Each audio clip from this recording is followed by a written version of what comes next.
告んないの？なん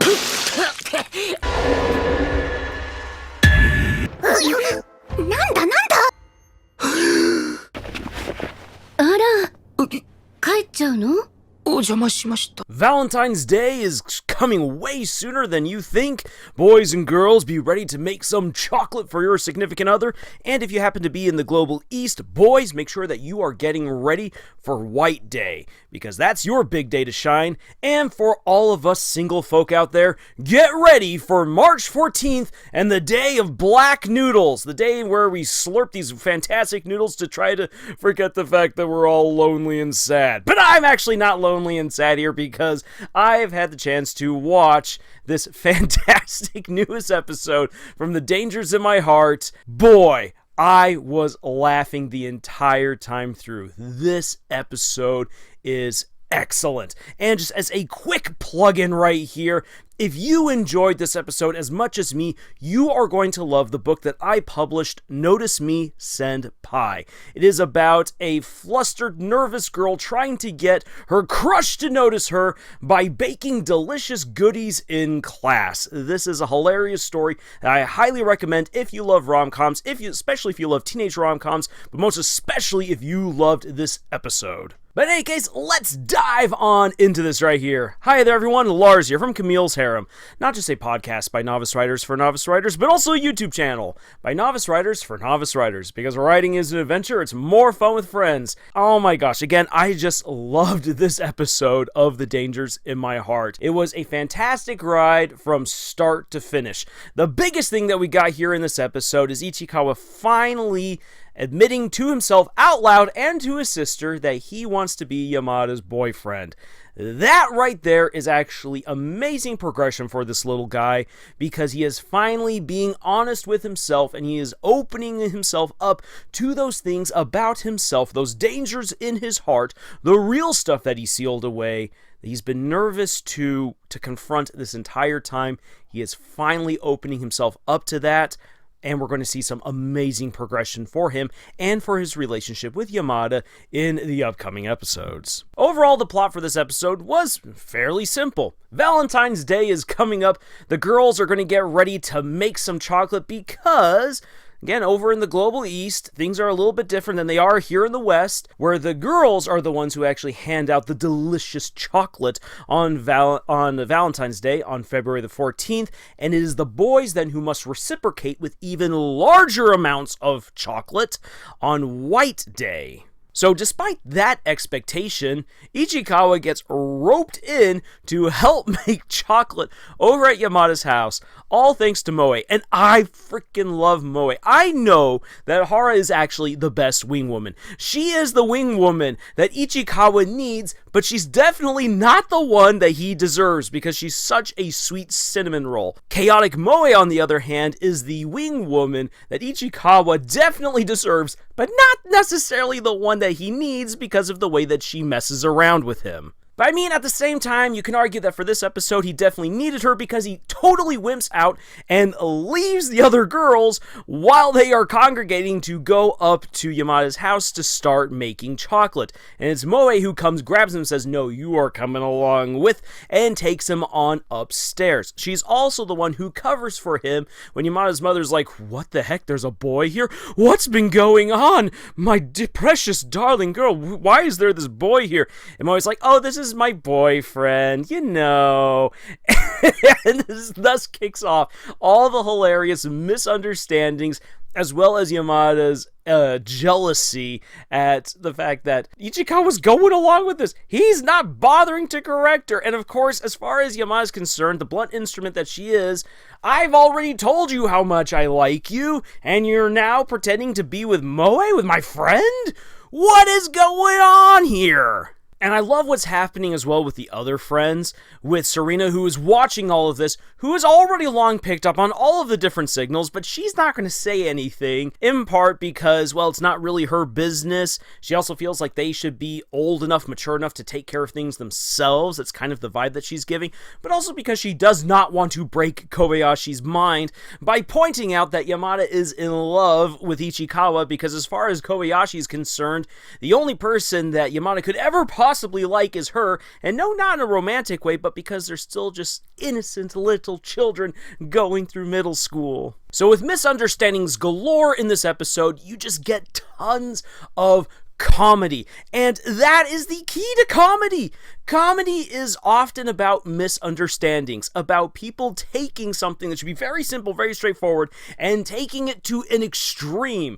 And so you just get a lot of great hilarity in this episode, which is then further emphasized with Yamada's dad coming in onto the scene. How did this guy come on in with no one else realizing that he's there? This giant is a freaking ninja. But then again, of course, Ichikawa misses this because he tries to leave because he's like, no, I don't belong here. I'm such a wretch. I'm not actually a real friend of any of these girls. They're just pitying me, and I don't want to bring that down onto Yamada's head. I am leaving before my sins ruin this household. And I know I'm hamming it up a little bit right there, but that's honestly what's going through this guy's head. However, Ichikawa does come clean to Yamada's mother that he was lying about being Moe's boyfriend. He was just going along with it. He's going to excuse himself. However, then the mom comes in absolutely clutch, the next wing woman in Yamada's life, to be like, hey, you're Ichikawa, aren't you? My daughter talks about you a whole lot. Anna absolutely adores you. Your mom seems really nice. I had a chance to talk with her as well. You're a good friend to my daughter. I appreciate that. Yamada hears all of this and she's like, no. I do not need this guy to hear from anyone else other than me, my feelings about him. She comes on in, intervenes, and gets Ichikawa to come back on inside, where, lo and behold, he meets the father. This gentle giant is just, chef's kiss. Not just because he's a French chef, but because this guy is absolutely fantastic right here. He comes to help the girls fix whatever mistakes they've been making with the chocolates, so good on you, Chef Dad. But then also, rather than making things awkward, at least not intentionally awkward between him and Ichikawa, he's like, do you like games? We're gonna play a game now. And he's totally fine. He's not trying to intimidate him. He just wants to have fun with another dude.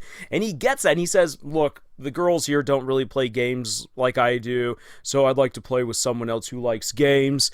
And I love how then the entire Yamada family ends up on the sofa, sandwiching in Ichikawa, and then Yamada comes and steals the controllers from him and plays for him against her own dad. That was hilarious right there. And I'll admit, I found this scene particularly funny because it reminded me of something that my cousins did to me once long ago. I wish it involved a really cute girl, but no, it was them having fun at my expense because I used to really get into video games. I'd be moving and weaving, bobbing my whole body while I'm just mashing the buttons, because I'm more of a button masher than anything else. If you've seen any of my game footage of playing Elden Ring, you'll understand. But one of my cousins, he was like, oh, I'm going to have fun with Lars right here. So he unplugged my controller while I was doing the Star Wars pod racing game and plugged in his own, and he mimicked all of my, he followed all of my body movements and figured out how the pod racer should move throughout the game. And so he was totally controlling my pod racer, following my actions, and then whenever I was like, I'm about to win, he would then swerve off and completely destroy my pod. And I was like, what's going on? What's happening with these controllers? It took me 15 minutes to figure out what he was doing to me.